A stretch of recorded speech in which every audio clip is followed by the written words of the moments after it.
Good evening. I declare the ordinary council meeting of the 18th of March 2025 held at Council Chambers at Level 2, 388 Hay Street, Subiaco, open at 5:32 p.m.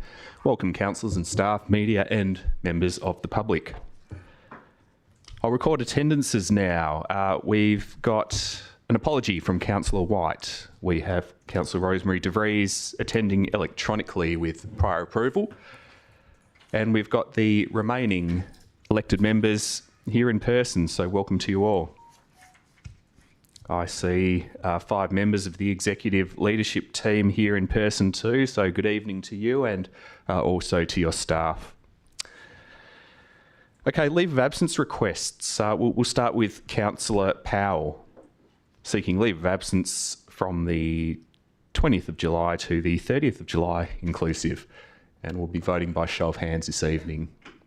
Do I have a mover and a seconder for Councillor Powell's leave? Councillor Burns moving and Councillor Kosovich seconding. All those in favour? Excellent, that is approved unanimously. I saw a late one come in from Councillor Johnston seeking leave of absence from Monday the 5th of May to Monday the 2nd of June. Do I have a mover and a seconder? Councillor Kosovich, thank you. Councillor O'Connor, all those in favour? Looks like that's carried unanimously also. And finally, an application from myself. I'm seeking leave for the 22nd of April, which is the April Agenda Briefing Forum. Do I have a mover and a seconder for that? Councillor Burns and Councillor Kosovich, thank you. All those in favour? All right, that is carried unanimously also. Are there any disclosures of interest this evening? Doesn't look like it. Okay. Did you want to do that right before? Okay. There will be a disclosure from the CEO in relation to the confidential item, but we'll take that immediately prior. Okay, there were no public questions taken on notice, so we'll move on to public question time. Starting with Peter McDonald from Onslow Road. Mr. McDonald, welcome. Good evening, councillors. My first public question is in relation to agenda item C1, proposed amendment number 5 to LPS 5. On the 4th of February 2025, the state government announced amended planning regulations which will come into effect on the 30th of May 2025, which will apply to all properties in metropolitan Perth with a residential density code of R30 or above and within 800 metres of railway station. The amended planning regulations will allow the development of multiple dwellings of any value which incorporate at least 5% community housing in the above designated areas to be lodged for determination via the significant development pathway, which some call the SDAU pathway, under Part 11B of the Planning Act. Now, these cases are determined by the SDAU or WAPC directly and appear to bypass existing development application pathways. Now, in these cases, my understanding is that Section 171R of Part 11B of the Planning Act confers discretionary power on the WAPC to override local planning schemes such as Subiaco LPS 5. Now, can the City please advise, in circumstances where the proposed amendment number 5 to LPS 5 were to be enacted, whether the WAPC would have discretionary power to override City of Subiaco Local Planning Policy LPP 1.1, which, as you will recall, is the policy for handling the interface between high and low density, if a development application was lodged in relation to 37 Wayland Road, Shenton Park, under the significant development application pathway.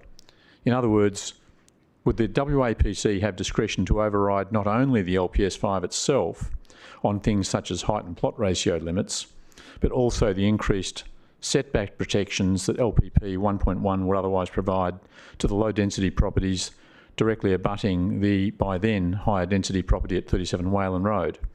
Now, to put this in context, that applications of this pathway are unlikely for very small lots. We did see quite a lot of aggregation of lots at the top end of Onslow Road and Evans Street, for past developments at 97 Evans, and there is a concern that there would be some aggregation which would make this pathway economically viable. That's the first question. Thanks, Mr McDonald. Director of Development Services, Mr Petrovski.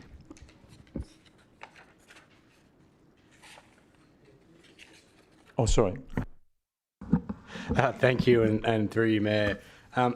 Thank you for the question. So Local Planning Policy 1.1 is a document which any decision maker will need to consider with due regard, and that includes the WAPC if an application ever went to them. Due regard requires genuine, proper and realistic consideration of the merits of a proposal against what the controls or the objectives of that policy are.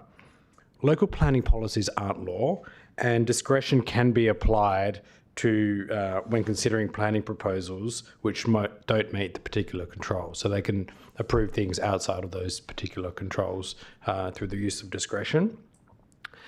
However, discretion should be consistent with the objectives of the policy.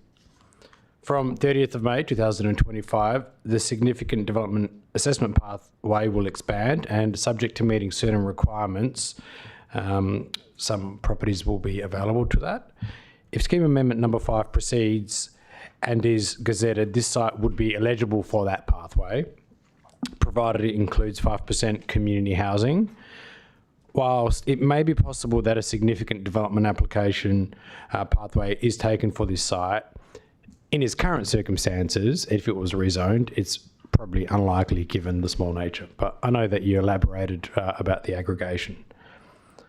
In making a decision under the significant development pathway, the Planning Commission must have due regard to the need to ensure the orderly and proper planning and the preservation of amenity of the locality to which the application relates, and that's listed in the legislation. So I hope that answers your question, but it will be up there in written in the minutes. Thank you. That's an excellent answer. It was a technical question, and it's given us a technical answer. That's good. Thanks for that answer. Mr McDonald, you said that was the first question. Is there another from you? Yes, there was a second question lodged. Okay. It's a short Let's one. hear it. Okay, thank you. I think for that discretion. The second question is in relation to the same agenda item, and it's in relation to the same announcement on the 4th of February 2025. And I just wanted to clarify that announcement related to properties that are within 800 metres of a railway station or an identified higher order activity centre as defined by State Planning Policy 4.2 district and above. Now, some of us have done a fair bit of work to try and understand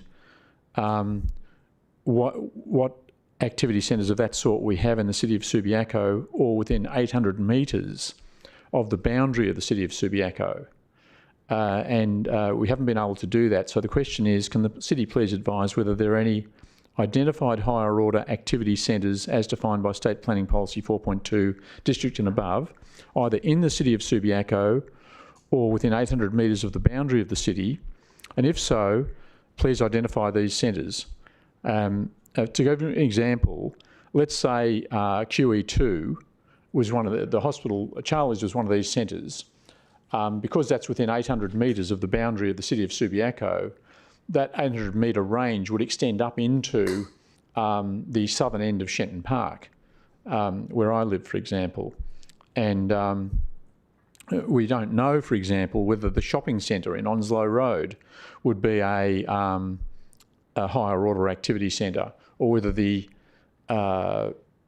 main shopping precinct in Rockaby Road would be a higher order activity centre, and we're finding the guidance on this fairly dense and difficult to follow on the DPLH website. So it's a technical question once again. Thank you. I don't think there was prior notice of this, but we'll see how good our planning staff are. You can take it on notice, or I'll take an answer either from the Director or Manager Planning Services. Thank you, and through you, Matt. So we'll give it a crack. We think we know most of the answers.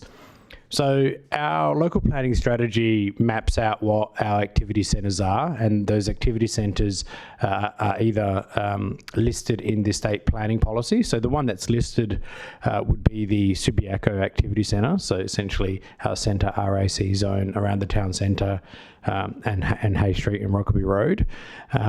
And other centres listed would likely be Wembley Jolimont, so that is centering around Bishop Street and Jersey Streets, and that extends north into the town of Cambridge. There would be some very small local centres, so they would be in and around Shenton Park and Oslo Road, and then also I believe in Jolimont and perhaps one on Nicholson Road as well. We haven't taken a review of QE2 and whether that's included or not. So that's perhaps a question we can take on notice and send you an email response at another time, or even update the minutes with the response to that as well. But the best place to go is to our local planning strategy, which actually lists the centres and shows them on a map as well. And those centres are both through the state planning system and then through what's identified in Subi. Thanks for that answer. Okay, we've got a question from Josephine McPhee of Morgan Street, Shenton Park. Ms. McPhee, welcome. Again, talking about agenda item C1, the application for agenda item C1 that is provided in the attachments for C1 is not date stamped as to the date on which it was received by the city. Can the city please specify the precise date on which it was received from the applicants, the first or only version of proposed amendment number 5 to the local planning scheme number 5, re 37 Wayland Road, Shenton Park? Thank you. Director of Development Services. Thank you for your question, and through the Mayor. So we received the initial request on the 25th of November 2024. We actually haven't modified the document or asked for it to be modified. The fees were paid on the 4th of December 2024, so that's what allowed for our process to get started. Local planning scheme amendments aren't development applications, so they're not typically date stamped like you would see in a development application. It's a process that ends with the minister, so that's probably why you don't see a typical date stamp that you might see in a DA. But just to reiterate, in late November, 25th of November 2024, and commenced in 4th of December. Thank you. Thank you. Moving on to public statements. We've got a statement submitted by Jessica Mountain and Falk Reinholtz of Wayland Road, Shenton Park, to be read by Peter McDonald. A statement on C1. Good evening, councillors, once again. You'll notice the very interesting introductory paragraphs here that the reason Jessica Mountain and Falk Reinholtz aren't here, they just moved into the neighbourhood a few days ago, is that they're expecting twins today. As far as I know, I have no new news. So I thought just toss that in before I start. So, dear council, this is their letter. We are the new landholders of 33 Wayland Road, 2 houses east of 37 Wayland Road. We only moved in last week. We send our apologies for our absence this evening. We're delivering twins tomorrow, or we'll have already delivered them by the time of this meeting, and that is our utmost priority. We wanted to provide a statement against the proposed amendment. Whilst we recognise the financial and amenity loss that the R100 zoning has on number 37, and we sympathise with their position, we do not agree with their proposal to change their density from R15 to R60. The proposed increase to medium density would seem only to benefit the individuals financially and would not benefit the amenity and future planning of the City of Subiaco and its residents. If this amendment was to be approved, it would set a dangerous precedent for uncontrolled ad hoc developments in our locality. We have no doubt that other landholders, including our surrounding neighbours, would apply for a rezoning for their own financial benefit. We fear that the increase of medium density housing that is not supported by local government would result in the erosion of character housing, tree canopy and amenity, lot by lot, as we have seen recently in neighbouring suburbs. We understand the need for increasing housing density with a growing population, but it needs to be done with community consultation and sound planning advice. This proposal undermines the critical importance of good planning considerations. On a more personal note, we're worried about the amenity of our property and that of our neighbours. As it is, we believe Wayland Road is one of the most picturesque in the suburb. It is lined with beautiful mature trees on generous verges and is populated with character homes. It was one of the primary attractions that drew us into this property. Like ours, number 37 is a character home with a mature tree on the verge. Our concerns for this particular amendment and its likely domino effect would be the removal of trees and wide verges in favour of vehicle access, loss of heritage, increased traffic, reduced open space, overshadowing and overlooking implications. And thank you for hearing our statement. Jessica Mountain and Falk Reinhortz, 33 Wayland Road. Thanks for reading it. Okay, there were no approved deputations or petitions this evening, so councillors, I'll look to you to confirm meetings or minutes of a previous meeting, being those of the 18th of February 2025, the ordinary council meeting of that date. Do I have a mover and a seconder to accept those minutes? Councillor Kosovich, thank you, and Councillor Powell seconding. All those in favour? Very good. Those minutes are accepted unanimously. And we'll move on to announcements. I've got two. Firstly, something I'm quite excited about is that it's Harmony Week this week, and the culmination of the city's program of events to mark the occasion will be Harmony Under the Stars, a free outdoor movie night happening Saturday the 22nd of March, which is this Saturday, from 5 p.m. at Market Square. The program of events is going to start at 5 o'clock with Aboriginal face painting, henna painting, arts and crafts and games. 5:30 to 6 p.m. there's a lion dance. And after that, when the sun's gone down, there will be a free screening of the movie Kung Fu Panda. It'll be witching hour for my young kids, so we won't see the whole of that movie, but I'll definitely be there for the lion dance. Now, the second announcement. With the state election over, I wrote a few letters today. Firstly, I've welcomed the Liberal Party back to the electorate with a letter to the new member for Nedlands, Jonathan Huston. I've congratulated him and said to him that I have no doubt there will be opportunities going forward to work together to help achieve positive, beneficial outcomes for the community and businesses within the city of Subiaco.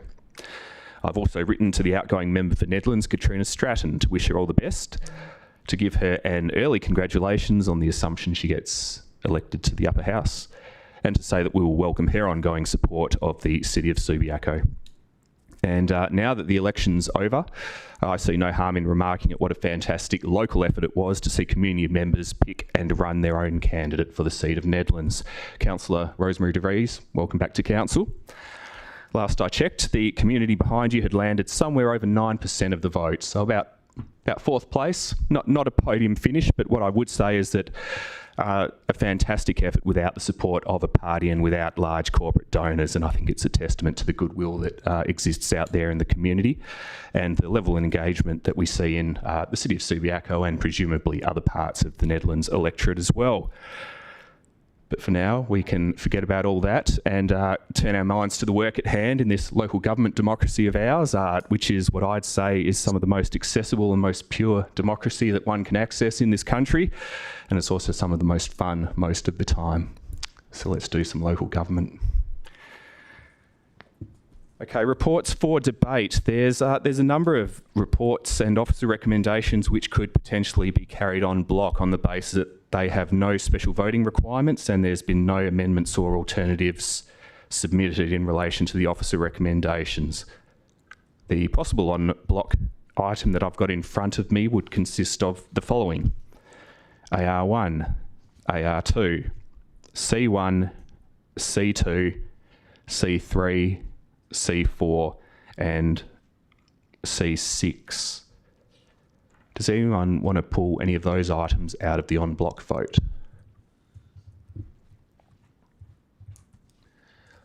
Good, okay, I'll have a mover and a seconder for the en bloc vote, please. Councillor Kosovich moving and Councillor Powell seconding. Thank you. All those in favour?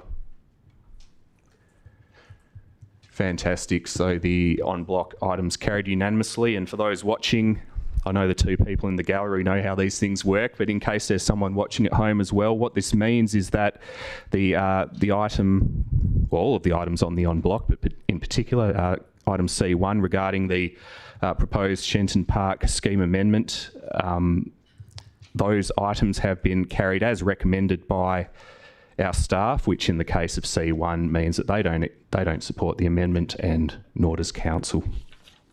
So we move on. In terms of officer reports that are open to the public this evening, that leaves a single agenda item, C5, the mid-year budget review. This requires an absolute majority in support, so I'll look for a mover and a seconder on C5, the mid-year budget review.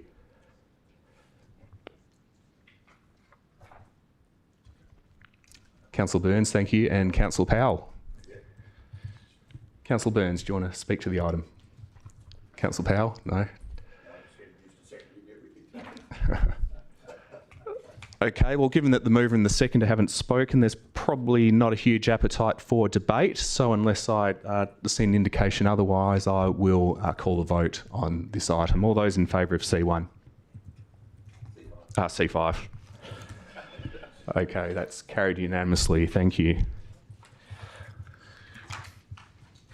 Okay, well, that brings us to elected member motions, of which previous notice has been given. We've got an elected member motion submitted by Councillor Mark Burns relating to multi-level single house development applications.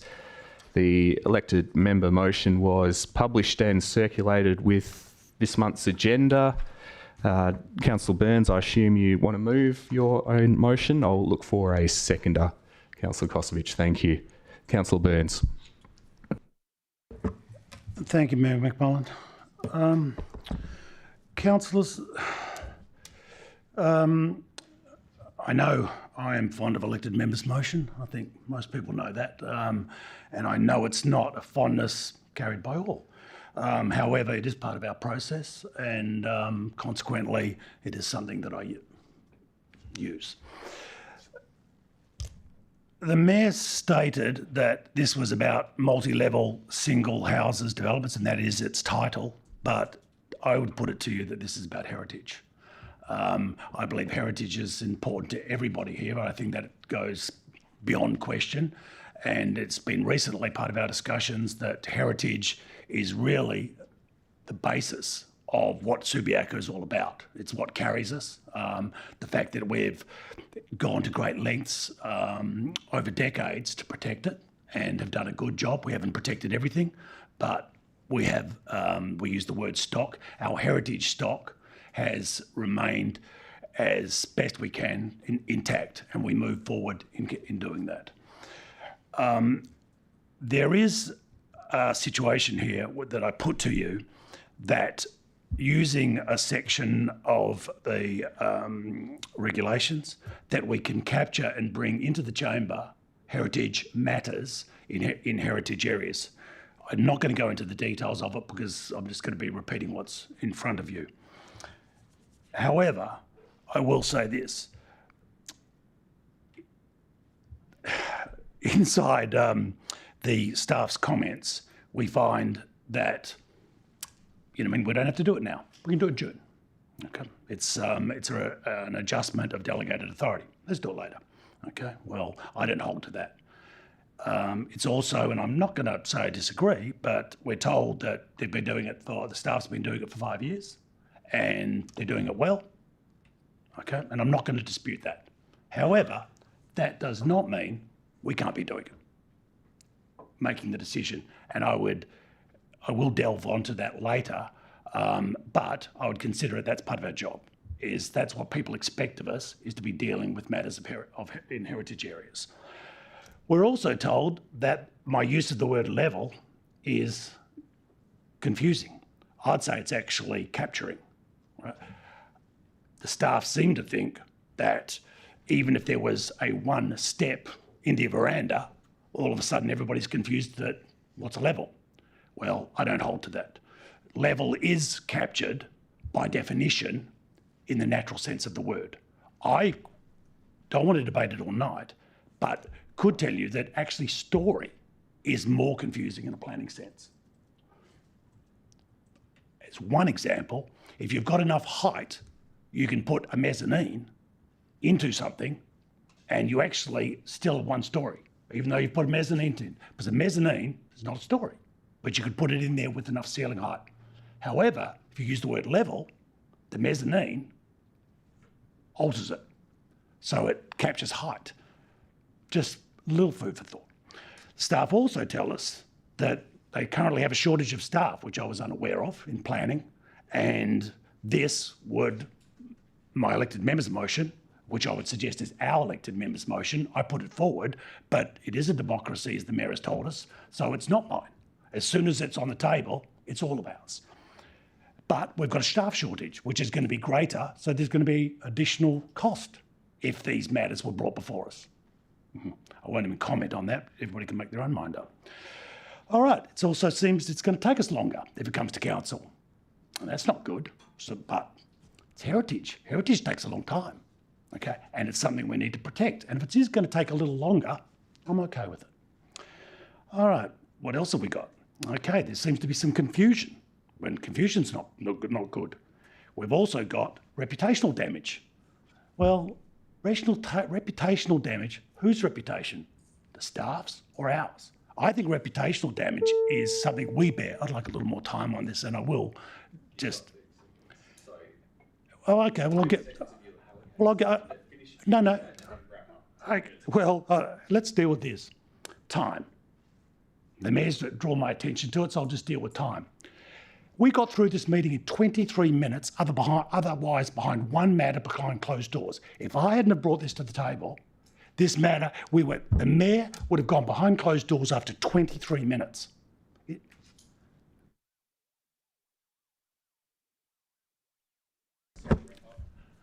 23 minutes to deal with this council meeting.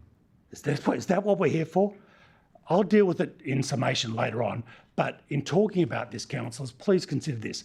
This is about heritage and our jobs. And when I say not our jobs as in employment, I talk about what we sign up for on behalf of the people we represent, the job we're here to do, and that's to look at heritage. And the heritage, that reputational damage is borne by us. When it gets wrong, it's ours. There are very few items, and even if during a 12-month period, if just one came to the floor and we could see a better option, that's enough reason for me that we should be doing it. I'll leave it in your hands because, as I said, it's a democracy. Thanks, guys. Thanks, Councillor. Councillor Kosovich. Thank you, Mayor. My reason for supporting this elected member's motion, as set out under the Planning and Development, in brackets Local Planning Scheme, Regulations 2015, Schedule 2, Clause 84B, subsection 2, which currently exempt basements from being counted as a story because they are typically being used for ancillary purposes, such as car parking or storage, rather than as habitable floor space.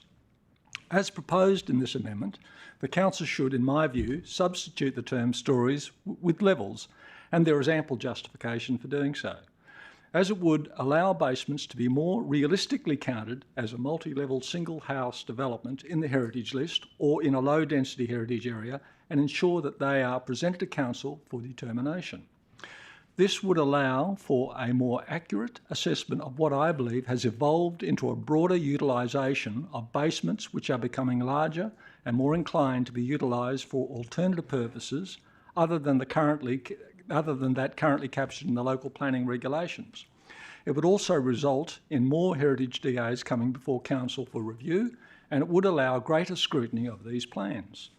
To better apprise elected members about basement size, I'll refer you to the current construction site at 126 Barker Road, Subiaco, and the not long completed renovations at 4 Kings Road, Subiaco, as prime examples of why this delegated decision-making amendment is justified and needed. The DA at 4 Kings Road received council approval in 2018 and was a substantial redevelopment of the existing heritage site, which included an excessively large basement. During the construction phase, the adjoining heritage listed residence at number 6 Kings Road was extensively damaged when the northern side retaining walls collapsed. Consequently, the elderly owners, Peter and Pauline, were told the damage to their home was a private matter.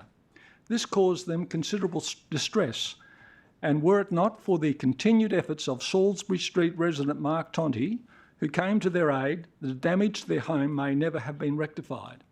As a direct result of Mr Tonti's intervention, the owners took their grievances to the State Administrative Tribunal in 2023. The tribunal found in their favour and ordered the owners of 4 Kings Road to effect repairs to 6 Kings Road to the satisfaction of the much relieved owners. To address growing concerns more broadly about basements in multi-storey single residence being supersized and becoming potential risks to adjoining properties, in consultation with our planning staff, the City could consider introducing proactive constraints such as 1. Establishing clear guidelines on the maximum allowable size of basements to prevent excessive excavation and potential damage to adjoining properties. Implementing setback requirements and design standards for retaining walls to minimise risk of collapse and damage to adjoining properties. 3. Mandating geotechnical assessments and certification for basement excavations to ensure the stability of the soil and structural integrity of adjoining properties.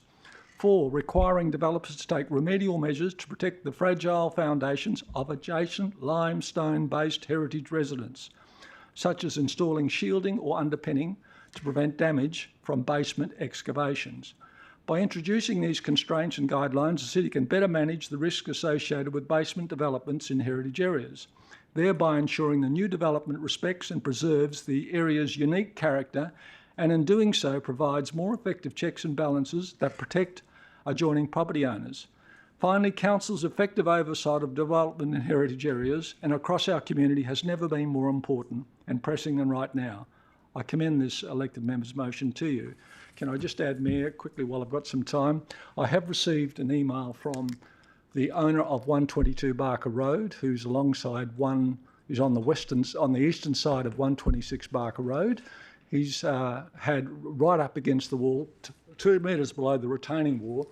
He tells me that they have ejected concrete through the soil into his side of the property, and it's caused him great distress as the trees on the boundary appear to be dying. So that's an issue, and I did tell him that he should take that up with the Building Services Department, but that is an example of something that's happening now, and that matter came before Council. Thank you. Thank you. Any speakers against the motion?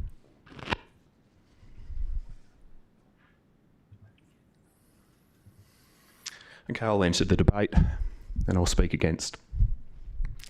Councillors, I think the question you've got to ask yourselves is whether you see yourselves as the governing body of this organisation or whether you see yourselves as amateur town planners, de facto members of Alex and Anthony's planning team. Point of order. I'd like you to retract calling us amateur town planners. Sorry, Councillor Burns, make the comment with your microphone on, but I think you take exception to something I said in debate. Yes. I mean, that's the nature of the game. It's a debate. No, but you just, no, I also, no, I take it as an offence to be referred to as an amateur. Do you see yourself as an amateur town planners? I'm That's asking not a what this is question. about. You answer it no. Other people will answer there it it is. themselves. I'll say it again so you get it right. You don't need to say it again. It's You offensive. don't need to say it again. Well, okay, we'll let's move avoid on. it. We'll move on. That's only the start of my debate. Cast your minds back a month ago. We made a decision which could see over 100 Airbnb applications come to this council every year. And that's fine. That's Airbnb. That's new. It's a new regulatory space. But how many millennia have humans been building multi-storey buildings for? And the city of Subiaco is 128 years old in one form or another. What is the rub that brings this to our council at this time? I've heard it said that in the 80s, council was all planning. Planning's all they did. But it's not the 80s anymore. We don't just do planning. And through a series of planning reforms, the state government has made it abundantly clear that we will get no say in the planning decisions that really matter to this city.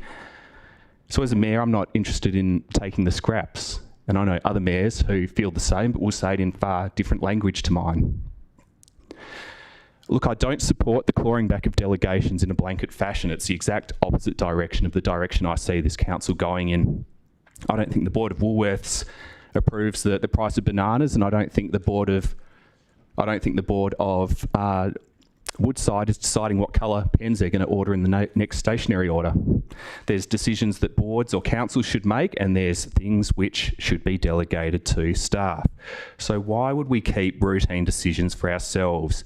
The type of stuff that we should be spending time on is a new council plan, a new economic development strategy, a risk refresh, cultural review of our workforce, digital transformation, a new civic precinct, the future of our indoor sports and recreation offerings, doing up key parts of the public realm, the Subi Streets project and streetscape master planning, approving budgets, approving budget reviews and setting strategic direction.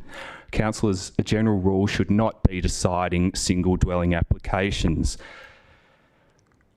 What we should be doing is deciding applications where there's a discretion to be exercised. We shouldn't be making technical assessments. Town planners can do that. We pay town planners to do this work, and I'm sure they can do it in their sleep. Now, I applaud the sentiment that's brought this here to the extent I can extract one. Bit of strategy going on to my right here. But the manner in which it's been brought to us is not positioning it for success. Development in heritage areas must be done carefully. Let's understand the pain points that have brought this EMM up. Let's understand what is driving this EMM. Is it about basements? Let's make the necessary adjustments. If basements are what's concerning you, let's talk about basements. Let's revisit it in the delegations review process. Before then, there's workshops, there's council forums, there's elected member information bulletins, all of which are avenues to explore these issues, to get the advice you seek, and to bring all councillors along the ride on the important topic of the powers that we do or don't delegate. So it's a really interesting discussion.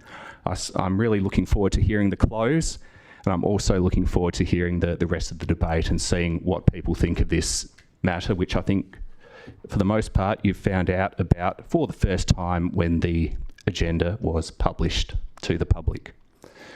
So I can't support this EMM, but I am very much in favour of understanding the issues and looking at what the best way forward might be. So I've spoken against. I'll seek another speaker, a speaker for, and I'll remove myself from the debate.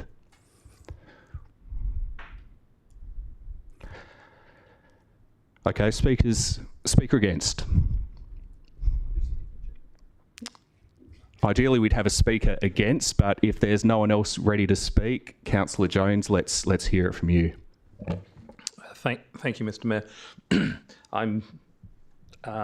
I'm not certain about how I'm going to decide on this, so that's why I'm going both ways. I'm thinking as I'm talking.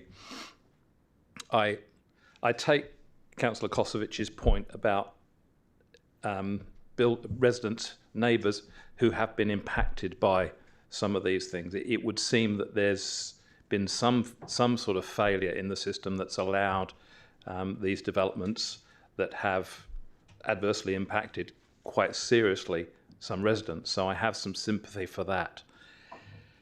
However, as you pointed out, this EMM has been sprung upon us at very short notice, and I have concerns about whether this EMM really targets what's going on.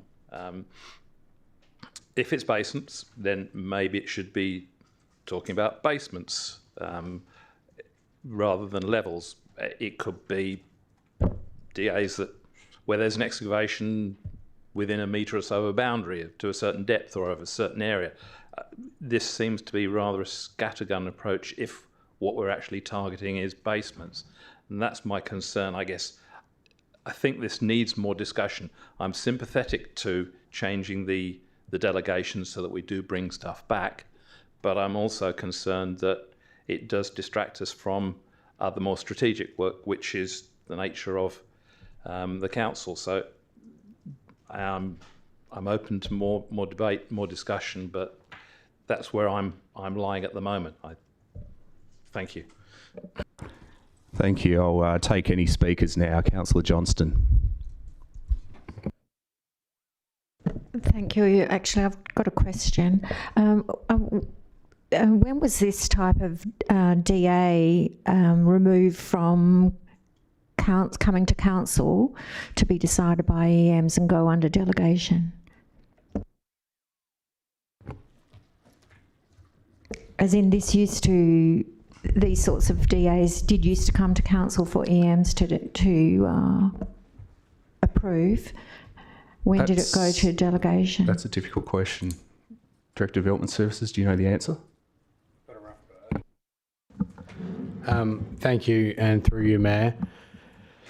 The delegations that are currently set up, essentially what they do is consider where there's partial demolition of heritage buildings. So heritage matters still come to council if there's demolition of a heritage building, or if the heritage advice is negative, then they'll still come to council, or if there are five objections with planning concerns. It's been that way since I've been here, since around 2018.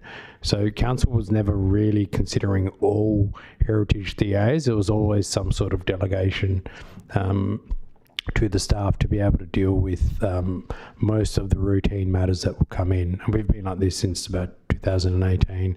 It's about 8 years. Thank you. And on that, with the 5 objections, that's only for properties within a heritage area, is that correct? No, that applies to all planning applications. I'm not quite sure which way I'm going to vote on this, but I think there were some good points made by Councillors Burns and Kosovic, and I think the information about the house that was damaged due to the basement, I think that's a big issue, and I think you suggested some things that you could, suggestions, recommendations that could be implemented.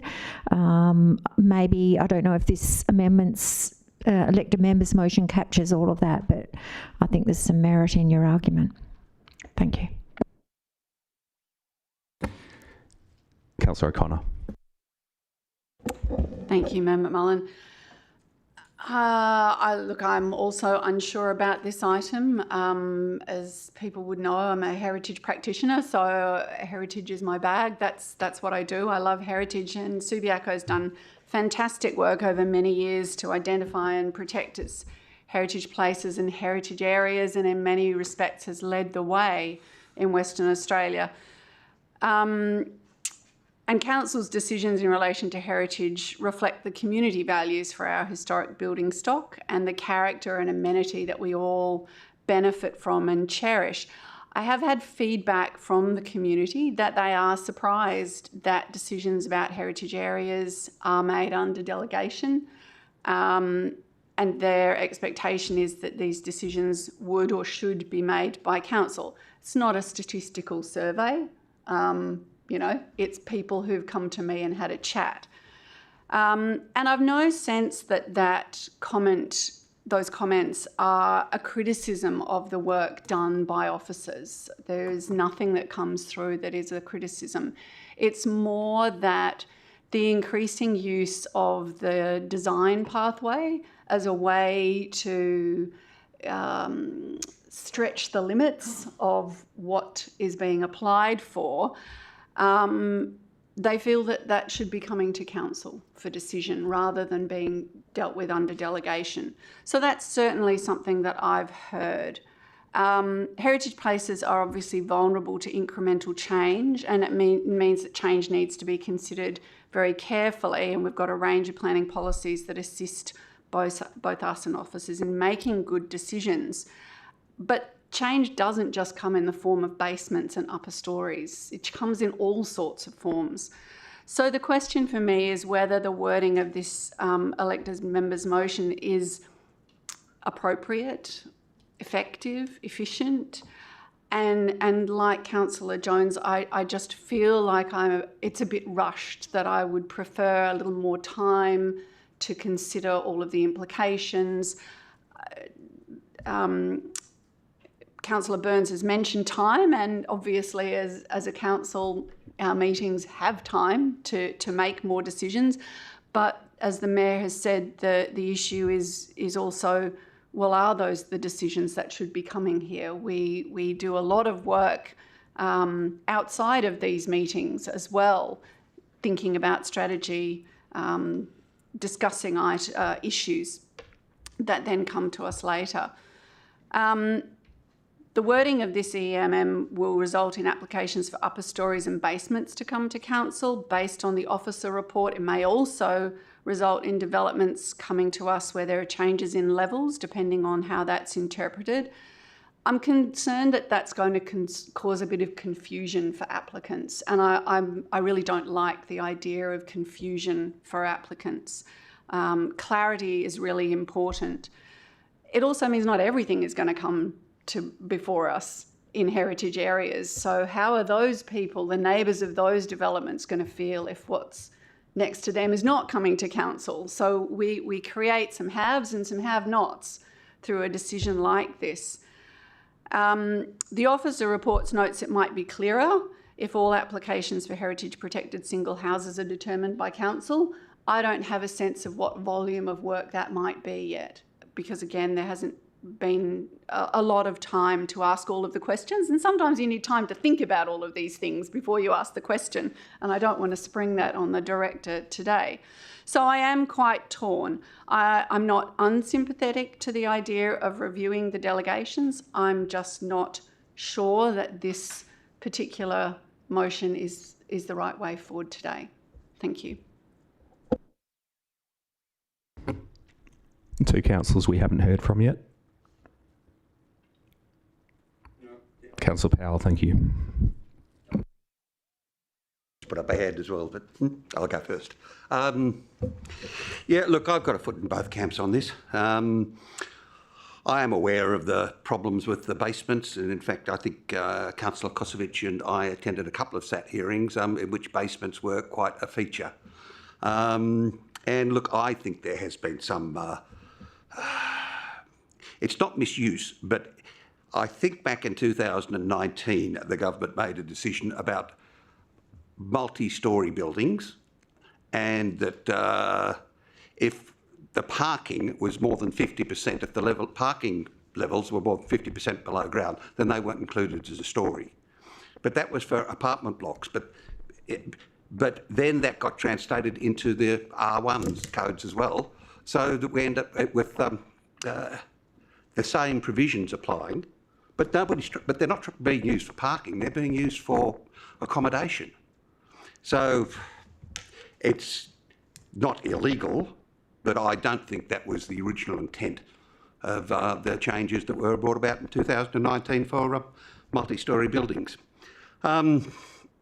So I am sympathetic that, you know, that this is not a good outcome in parts of the city where this is being done, and there's been a number of them. However, I am also a little bit concerned that whether this EMM actually addresses or correctly addresses the problem. And when it comes to planning laws, you've got to be very precise and very accurate when you do them.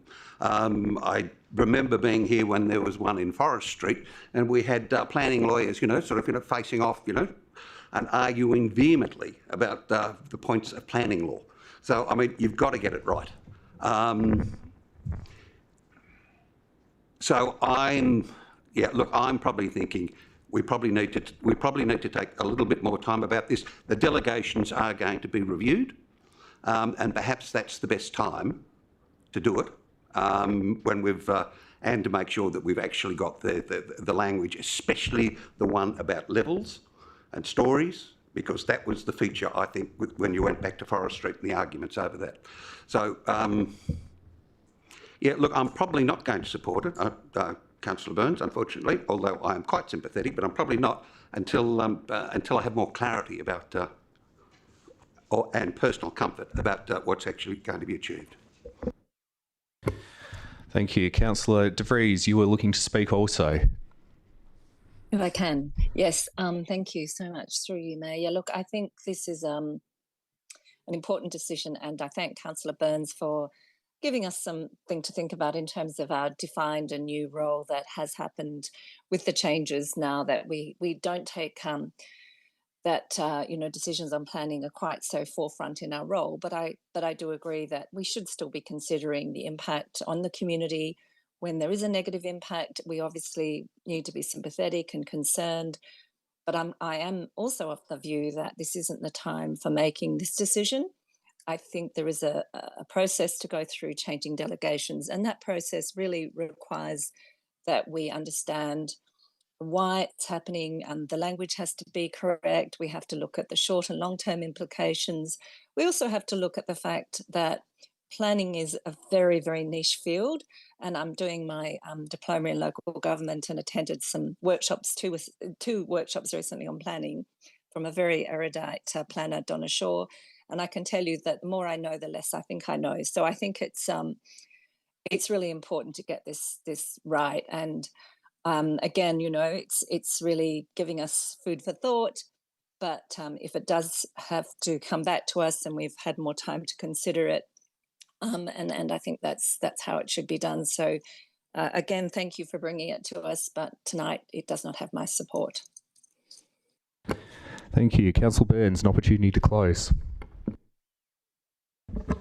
Thank you, Mayor McMullen. Councillors, I think you all know, I'm as bad as democratic as it comes. So, and I can also count to 5. And I know when I can't get to 5. So, nobody said anything amongst the councillors that I hold any cumbrance with. Okay. However, I am going to address the mayor.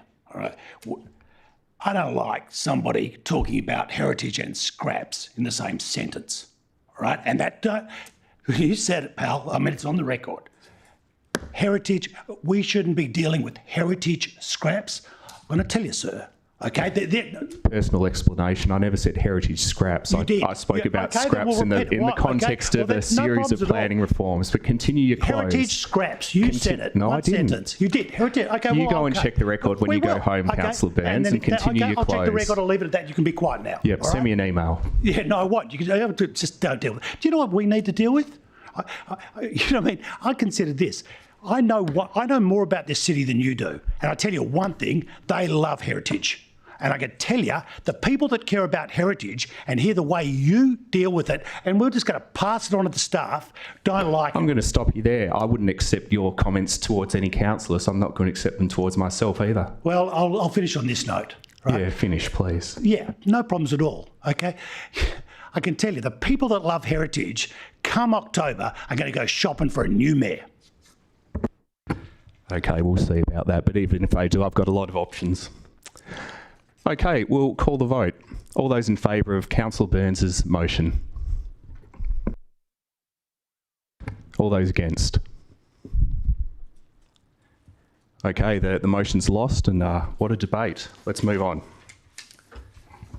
Okay, that's the end of the public meeting. We'll now move to the closed part of the meeting. I'll look for a mover and a seconder for a procedural motion to go behind closed doors. There's no urgent business this evening, so it's straight to the confidential section, and there's about 3 items. Do I have a mover and a seconder for the procedural motion? Councillor O'Connor and Councillor Johnston. All those in favour? All those against? Okay, we'll go behind closed doors. Thanks, Lloyd.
Okay, we're back live streaming, back in an open meeting. We've now got 7 elected members present, with Rosemary De Vries having left the meeting due to an unstable internet connection. I confirm that Council has made a decision behind closed doors, and the decision was as follows. This is on item 13.1, the CEO's performance review process. A panel is appointed to guide the CEO performance review process for 2024-25 and the setting of 2025-26 performance criteria, consisting of the following elected members: Mayor David McMullen, Councillor Russell Jones, Councillor Nicola Johnston and Councillor Mark Burns. And secondly, Steve Cartledge Consulting is appointed to work with the panel to facilitate the performance review process and the setting of 2025-26 performance criteria.